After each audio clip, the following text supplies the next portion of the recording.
Well, so welcome everyone to the webinar today that is called Co-Governance in Action, Insights and Lessons from Ermua's Experience.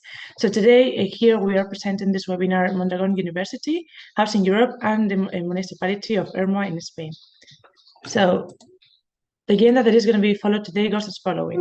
So we're going to start with a small introduction of what is the DROP project. Then we're going to provide a little bit of a background of the Santa Ana neighborhood in Ermua. We're going to follow with the co-governance model, which is the actual reason why we're connected today, and how this governance model has been applied. Then we're going to follow with the lessons learned from this process, and we're going to finalize the session today with a small Q&A session. So let's start the governance today. So what is DROP? Well, the main goal of DROP is, which is a Horizon Europe project, is to develop an integrated renovation methodology, which is aimed to transform social housing districts into inclusive and smart neighborhoods. So what are we doing in this project, right? We are trying to promote social innovation and boost local economy. And with that purpose, what we're doing is to adopt a human-centered approach to integrate innovative technologies and to explore the growth creation potential of cultural and creative industries. So let's start with what it is, a little bit of a background of Santa Ana neighborhood in Ermua. So despite this project is composed by three different cities in Italy, Matera, in Elba, which is in Estonia, and us that are in Ermua, in Spain, the pilot case itself is located in Santa Ana. So let me provide you with a little bit of background so that you can understand why we chose this specific neighborhood to develop the pilot case. Well, the Santa Ana is composed with different buildings which were built on the 60s and 70s. This was a moment in which the people of people of Santa Ana increased by like 700%. So then, in order to accommodate all these newcomers, the Santa Ana neighborhood had to be built very, very quickly. So this meant that questions such as accessibility, energy efficiency, or quality public space were completely overlooked. And still up to today, all these elements of energy efficiency and so on are still missing. So we find a neighborhood that is still very much car-oriented, that lacks quality public space and green space, and that has sadly a decreasing number of commerce. Regarding the socio-demographic characteristics, we can also say that Santa Ana classifies as a low to medium income neighborhood. Well, a big percentage of the population is quite elderly, and where there is a generalized lack of participatory culture. So then, why did we, as a municipality of Ermua, decide that it was a good idea to participate in a project of built by Europe? Well, we thought that first of all, the most obvious reason was to all the benefits that we could provide to the residents of Santa Ana. Obviously, this is our main goal as a municipality, to increase the quality of life of citizens. And given that this project was giving us some funding from the European Commission, we could improve the life of citizens in the digital, energetic, urban, social, and economic perspective. Another very good reason for us to participate and coordinate this project was that it was very much aligned with Ermua's long-term strategies and planning. So, for example, it was very much aligned and in coordination with the actual 2030 urban agenda of Ermua. Another interesting aspect as well was that since Santa Ana is a pilot case, we could learn and experiment from it. So we could, all the lessons learned, all the insights that we were experiencing from this experiment, we can in the future, in a way, translate it to any other part of the city and see how it works as well. And this is particularly interesting when it comes to the co-creation and co-governance aspect of the project that is going to be developed further from my colleagues. Another interesting aspect for us was the fact that we could collaborate and learn from different experts from all around the world and from different sectors, from the private sphere. And for example, the ones that have been working hand to hand with us in the case of Santa Ana have been Tecnalia, Mondragon University, and Housing Europe, among others. So this has been a very good opportunity for us to develop partnerships and to learn from one another. And finally, like we believe that a very enriching aspect of this project of participating in such an innovative like initiative is that we believe that it could be a good catalyzer for future funding, public-private collaborations, or even like any other EU project that we might develop in the future. So now I'm going to give the floor to my colleagues from Mondragon University to go ahead and explain the co-governance model. Okay. I will share my screen.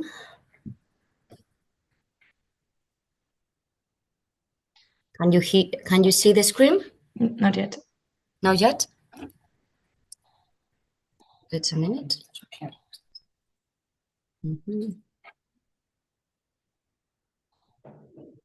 Now, can you see it? Yes. Yeah, okay. So thank you everybody for coming. My name is Ichazo Gonzalez, and I will present the governance model that we use it and how we implement it in the Santana case. So co-governance at citizen levels refer to a collaborative decision-making process where citizens actively participate addressing community issues. This approach emphasizes shared responsibility between governance and municipalities and citizens, and this fosters trust, transparency, and inclusivity. We also understand a co-governance model as a participatory process where collaboration between different stakeholders is addressed. And the governance model foundation rests on three interconnected pillars, which is the diagnosis, the local task force, and the granting. The diagnosis is about understanding the local ecosystem. And to do this, first of all, we need to identify and understand different actors involved in the neighborhood. And we also need to understand which is the role, the functions, the relation with the neighborhood, and also the level of influence of these actors, of these stakeholders in the neighborhood. On the other hand, the diagnosis also involves studying the area where we are going to act, identifying the different features of the space itself. And finally, the diagnosis is also about analyzing the area from a more strategic point of view. Here, in collaboration with the municipality and citizens, we identify the opportunities, the weaknesses, and threats that may influence the future interventions and the process itself. The second pillar is the local task force. The local task force is a group of community members, public institutions, citizens, and other stakeholders organized in a collaborative way to address local issues and drive different initiatives. The aim of this group is to coordinate these different initiatives, make decisions, and also implement all the actions. The coordination structure is divided in three bodies. The first one is, the local task force is divided in three bodies. The first one is the coordination structure, which is composed mainly by municipality, and the role of it is to coordinate the different initiatives running in the city. The Executive Commission is composed by different organizations and citizens. In our case, also project members were involved, and the aim of this Executive Commission is to drive and develop different initiatives. It's the body that is running the project. They also can take decisions, but these decisions are more operational ones. And finally, the Extended Commission is composed by the citizens and is the body where strategical decisions are taken. This is the body where is defining what is going to done, what is not going to done, and how it's going to be done. And finally, the third pillar is granting. Granting focuses on empowering local communities by funding and developing community-led projects. And granting also enables a bottom-up approach, reinforcing, as we already mentioned, the relation between the community and the government. And to go ahead with it during the drop project, we define a specific process. This process is divided in 3 stages. The first stage is the engagement phase. What's going on? Can you see the image? Oh, sorry. My screen was black suddenly. The first, as I mentioned, the first stage is the engagement phase, which is focused on connecting with the community and empowering them in order to be able to give their opinion and participate in different participation sessions. The co-creation phase is its aim, or the objective, is to identify, build and run a local task force. The structure test is about launching and running different projects and different initiatives, and the evaluation phase is about evaluating the local task force coordination, the outcomes, and some other issues. So, as we mentioned, within the DROP project, we applied the governance model in Santana neighborhood. So the first thing that we did was to deeply analyze the neighborhood of Santana, and also the different agents and stakeholders that might be involved in the participation process or in the governance process. So once that we knew who could participate, the first step was the engagement phase. The first thing that we did in this engagement phase was to present the project to the citizen and to other stakeholders. This step is really, really important to manage the citizen expectations, and it is worth to mention that doing this just once is not enough. So for every initiative, we start by explaining the scope of the project, the goal of the project, what the project was about, and what the project was not about. So in our case, a lot of effort was needed in this area, because in the case of Santana, the community is facing a significant challenge with the accessibility, and in the case of DROP, we were not addressing this project. So we had a big challenge in managing the citizen expectations. The second activity workshop that we did was focused on empowering the citizen and to start involving in the community and in the participation of the community.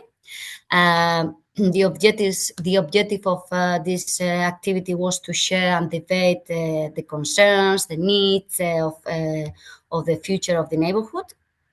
And to facilitate these discussions, we create some sort of scenarios like you can see in the picture, like Green Santana, Dynamic and Attractive Santana, Digital Santana, Social and Cultural Santana, and Safe and Cohesive Santana. So based on these scenarios, the participants were encouraged to think about what each scenario means for them, what they can do in each scenario, how they visualize, which are the opportunities and challenges in each scenario. From there, we develop another 4th session with the objective of define a common vision of Santana 2035, and also to identify different initiatives to address that common visions.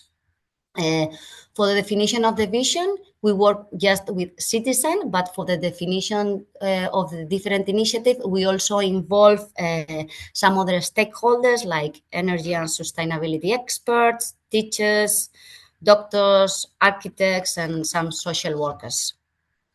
And finally, from the vision, we identify different actions, and we list all these actions, and in collaboration with the citizens, we prioritize and we select the most interesting actions for the neighborhood.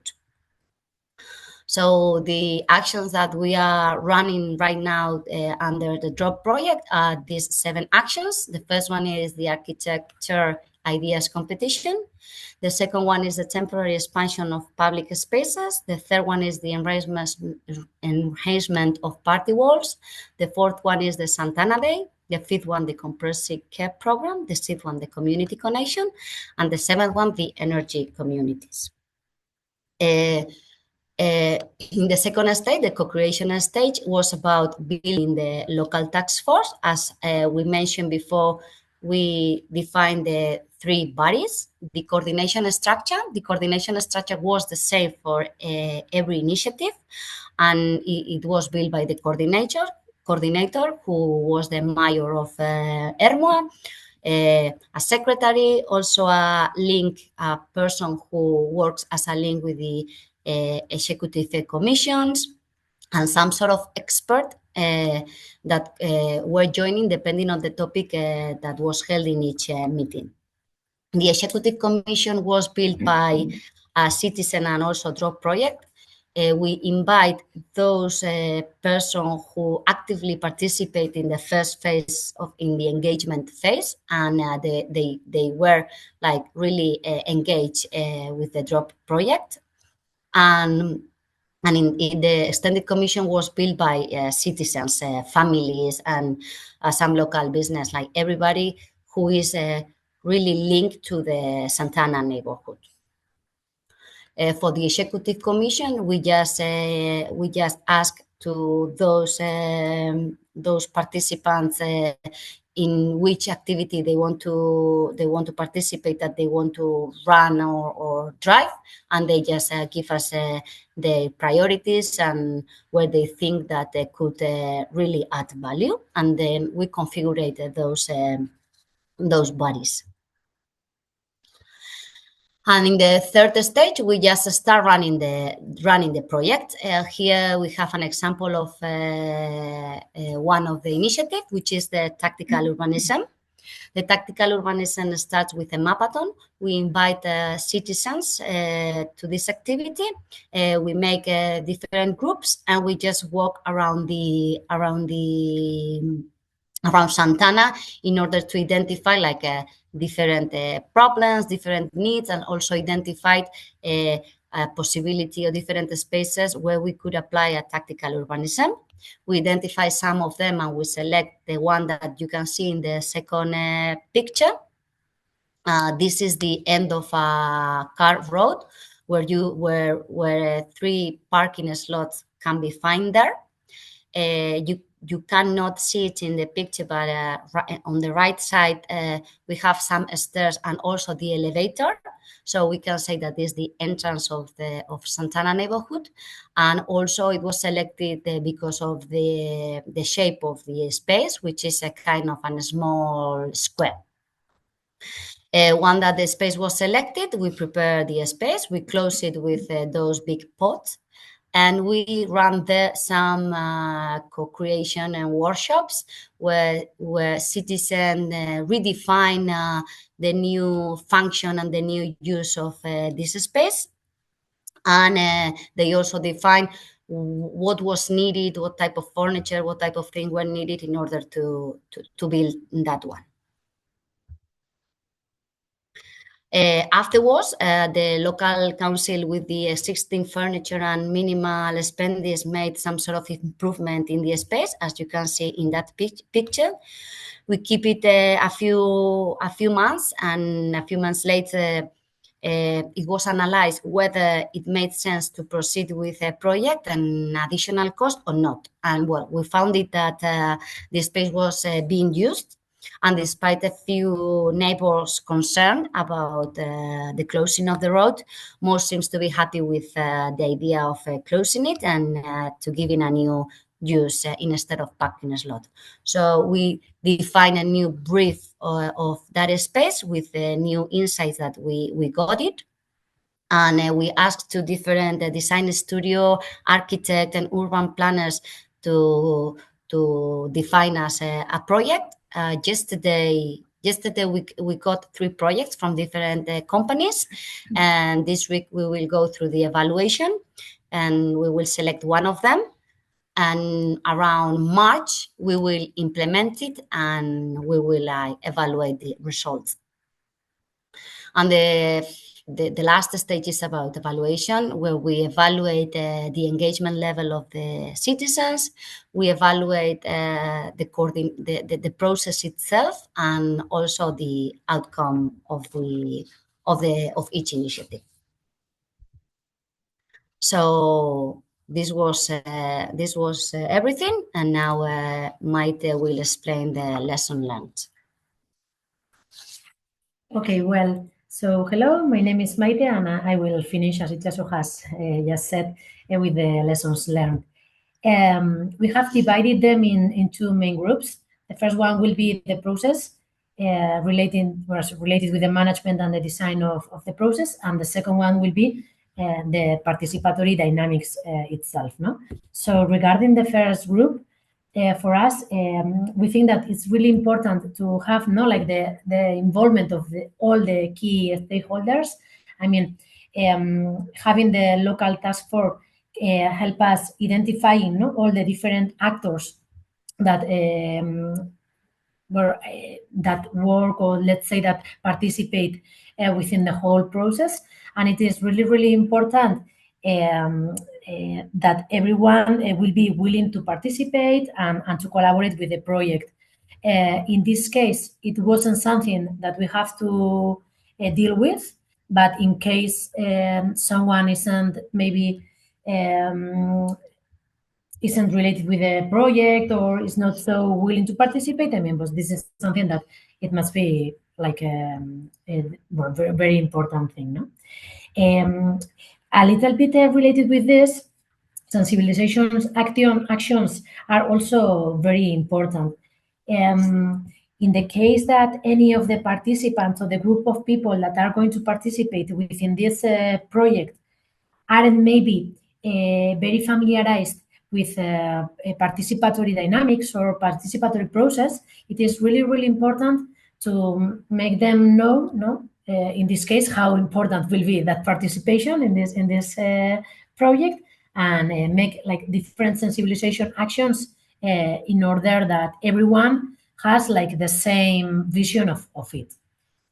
The next one will be having a process to follow. In this case, is the co-governance process that Itxaso has already explained to you.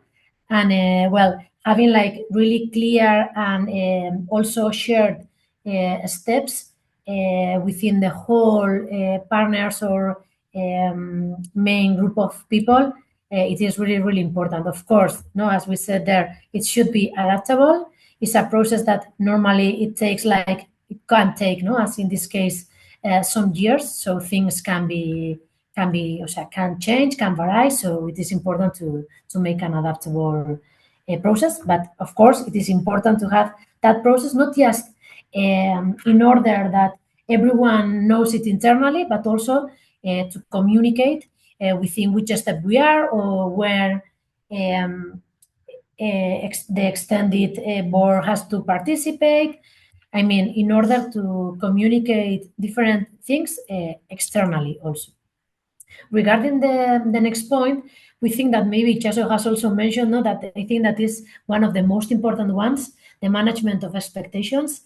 It is really, really important to present the project and the different aims or objectives that we have in an open and clear manner, and especially to the extended board, to those citizens that then are going to participate in the development of the different ideas that will take place in the neighborhood.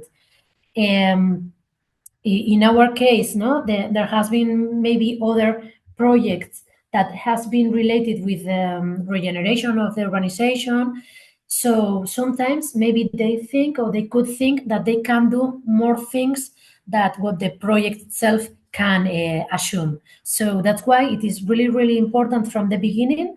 Let them know which are the aims of this project, and also listen to them and know which are their expectations. What do they expect from this project, in order to manage a shared vision and try to avoid future problems. And to finish with the first group, we think that also communication, of course, it's really, really important. The communication, it has to be adapted and clear to those who are going to participate in any way, and of course throughout the entire process. In this case, and regarding the extended board, the different citizens that has participated in our different dynamics, we think that maybe just having, what we learned is that just having an only channel to communicate is not the appropriate way to do it. I mean, sometimes you need like more than one channel in order to communicate the action that you are want, or the message that you want to communicate in that moment. And in our case, the things that they better work were the word of mouth and also the neighborhood office.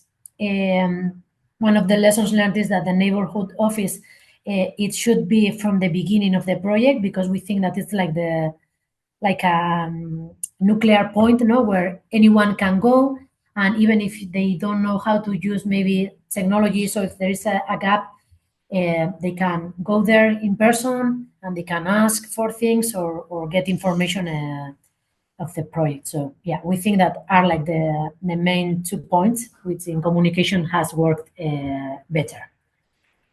Regarding the participatory dynamics, of course, as in the previous point, it is really, really important to have a common vision of the objectives, not just the main objective of the process, as I have mentioned before, but also the main objective that we are going to work with in each session, in each individual session. So if we are making a focus group in the process that Ichazo has already mentioned, it is really, really important which are the which is the frame of that session, because then we can again have problems with the management of expectations, because they think that maybe it can be done more than what it can be done. So that's an important point to take into account. Of course, we have to make them feel able to participate. I mean, all the sessions have to be inclusive. Regarding maybe the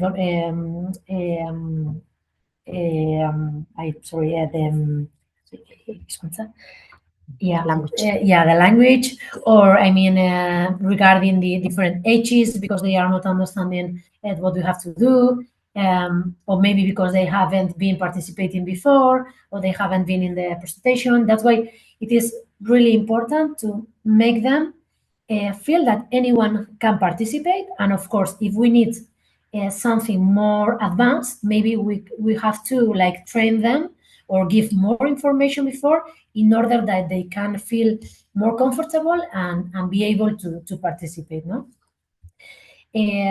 Of course, another point really important is the representativeness. We have to put a special attention to attract diversity. Depending on the project, maybe we will want people from different diversity within ages, or maybe within cultures, depending on the neighborhood or the specific area that we are working on. In our case, this wasn't really a problem. We try to have different ages and different people from maybe citizens, or also people from local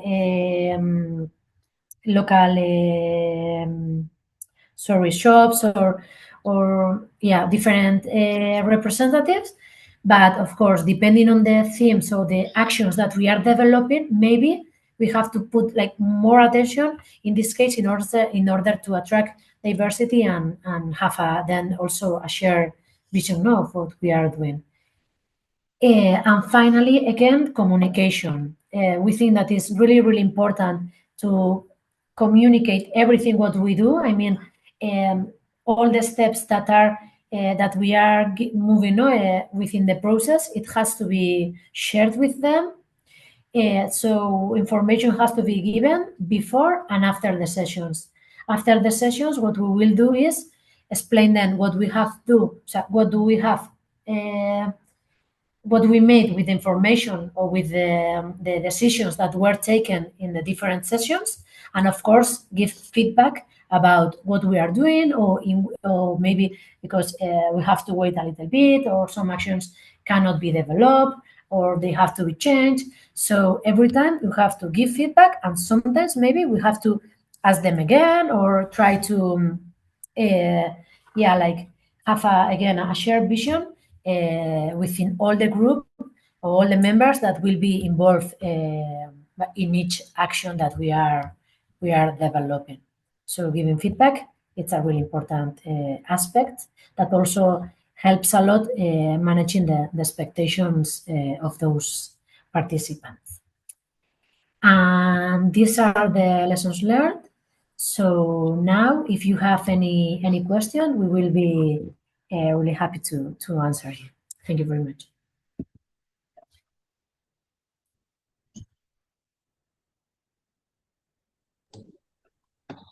Let me just add that if there is no questions right now, we all invite you to follow us on LinkedIn, to visit our website, or even to subscribe to our channels, such as the newsletter, because we will keep you updated with all the news that are happening in the project. Which the co-governance is one aspect, but it's like so many more things happening. So like it's quite interesting.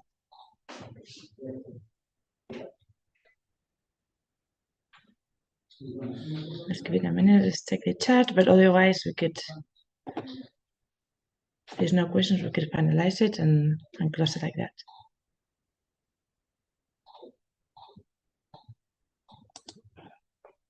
Right, so no questions in the chat, but as I said, let's just keep our websites open and contact us anytime you want. Thank you everyone for listening.